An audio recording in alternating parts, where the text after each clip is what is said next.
Hello friends, welcome to இது உங்கள் சமையல்.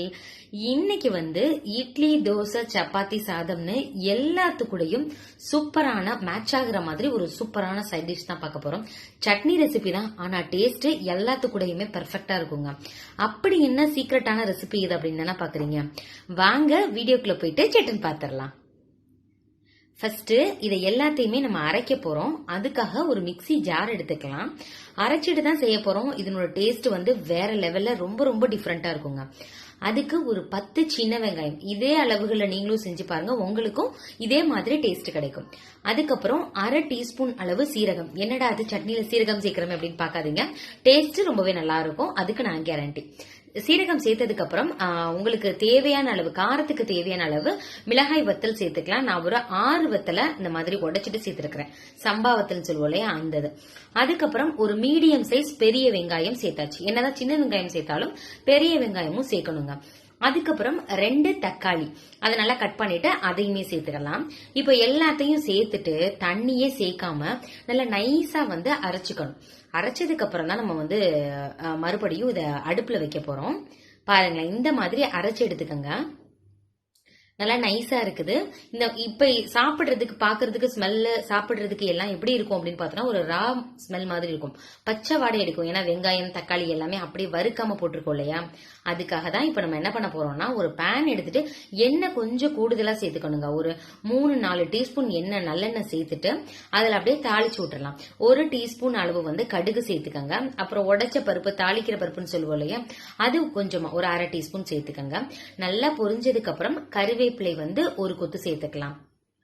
சேர்த்துட்டு இப்ப நம்ம ஏற்கனவே அரைச்சு வச்சிருக்கோம் இல்லையா மிக்சி ஜார்ல, அந்த நம்ம இதோட சேர்க்க போறோம். சேர்த்துட்டு இந்த எண்ணெயிலேயே அதை நல்லா வேக வைக்க போறோம். அதாவது பச்சை வாடை போற அளவுக்கு நம்ம இதுலயே வைக்க போறோம். இப்ப நம்ம எண்ணெய் சேர்த்திருக்கோம் இல்லையா, இந்த எண்ணெய் எல்லாத்தையும் குடிச்சிட்டு லாஸ்ட் அப்படியே எண்ணெய் கக்கிட்டு வரும் இல்லையா, அந்த ஸ்டேஜ் வரைக்கும் நம்ம வச்சிருந்தோம் அப்படின்னா டேஸ்ட் ரொம்ப டிஃப்ரெண்டா நல்லா இருக்கும். என்னதான் நம்ம சட்னி ஒரே மாதிரி வதக்கி அரைச்சாலும் இந்த மாதிரி ஒரு தடவை ட்ரை பண்ணுங்க. நிறைய பேர் செஞ்சு பார்த்திருப்பீங்க இதே மெத்தட்ல. வெள்ளைப்பூண்டு இதெல்லாம் சேர்த்திருப்பாங்க. இந்த மாதிரி இதே ப்ரொபோர்ஷன்ல சின்ன வெங்காயம் பெரிய வெங்காயம் இதே மாதிரி நீங்களும் சேர்த்து பாருங்க, டேஸ்ட் நல்லா இருக்கும். எதுக்காக நம்ம பெரிய வெங்காயம் எக்ஸ்ட்ராவா சேர்க்கிறோம்னா ஒரு லைட் ஸ்வீட் டேஸ்ட் கிடைக்கும், அதுக்காக தான். இப்போ தேவையான அளவு தண்ணி சேர்த்துட்டு உப்பு சேர்த்துட்டேன். தண்ணி நம்ம தண்ணியா வைக்கிறனாலும் வச்சுக்கலாம். இதை நீங்க வச்சும் சாப்பிடலாங்க. ஒரு 2-3 நாள் கெட்டு போகாம இருக்கும் நம்ம நல்ல எண்ணெயிலேயே இதை வதக்குறதுனால. இப்ப எப்படி இருக்குன்னு பாருங்க. லாஸ்ட் ஒரு 7 நிமிஷம் 8 நிமிஷத்துக்கு அப்புறம் அப்படியே சுண்டி வந்துடும். உங்களுக்கு அந்த எண்ணெய் எல்லாமே தனியா பிரிஞ்சு வந்துடும். இப்போ நான் கொஞ்சமா பெருங்காயத்தூள் மட்டும் இதுல சேர்த்திருக்கிறேன். இன்னமுமே நல்லா வதக்கணும். உங்களுக்கு அடுப்புல சிம்ல போட்டு நீங்க வேற வேலை பார்க்க போயிடலாம். பாருங்களேன், கரெக்டா 7 நிமிஷம் ஆயிருக்கு. எண்ணெய் எல்லாம் பிரிஞ்சு வந்துருச்சு பாருங்க. இந்த ஸ்டேஜ் வரைக்கும் நம்ம வெயிட் பண்ணணுங்க. இதை நீங்க எடுத்து வச்சு நம்ம சாப்பிட்டோம்னா இதை வெறும் ஸ்பூன்ல கூட சாப்பிட்டுட்டே இருப்போம். ஸ்பூன்ல எடுத்து அந்த அளவுக்கு ரொம்ப ரொம்ப டேஸ்டியா இருக்கும். சாதத்துக்கு கூட சாப்பிடுறதுக்கு ஒரு தொக்கு மாதிரி இருக்கும், நல்லா இருக்கும். சட்னி எல்லாம் அப்படிதான் சாதத்துக்கு தொட்டு சாப்பிடுறது அப்படின்னு நினைக்க வேணாம். ஒரு ரசம் சாதம் வச்சு ஒரு தயிர் சாதத்துக்கு தொட்டு சாப்பிடுற ஒரு சூப்பரான காம்பினேஷன், நல்லா இருக்கும். தோசைக்கு பெர்ஃபெக்டா இருக்கும். நீங்க இதே மாதிரி நீங்களும் ட்ரை பண்ணி பாருங்க, உங்களுக்கும் ரொம்ப ரொம்ப பிடிக்கும். நம்ம சேனல்ல ஏற்கனவே 50 வகையான சட்னி வெரைட்டிஸ் 50க்கும் மேல போட்டிருப்போம்.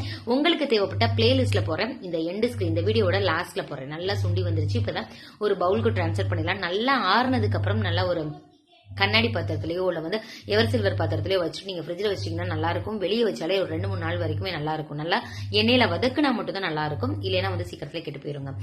இது அப்படியே சாப்பிட்டோம்னா சாப்பிட்டுட்டே இருக்கலாம். நீங்களும் ட்ரை பண்ணி பார்த்துட்டு எப்படி இருந்துச்சு அப்படின்னு சொல்லிட்டு கமெண்ட் பண்ணுங்க. உங்க ஃப்ரெண்ட்ஸ் அண்ட் ரிலேட்டிவ்ஸ் கூட ஷேர் பண்ணுங்க. இந்த வீடியோ உங்களுக்கு பிடிச்சிருக்கும்னு நினைக்கிறேன். பிடிச்சிருந்துச்சு அப்படின்னா இது உங்கள் சமையலுக்கு சப்ஸ்கிரைப் பண்ணிட்டு அப்படியே பக்கத்துல உள்ள பெல் பட்டனையும் கிளிக் பண்ணிடுங்க. இதே மாதிரி இன்னொரு இன்ட்ரெஸ்டிங்கான வீடியோல பார்க்கலாம். Thank you friends, by.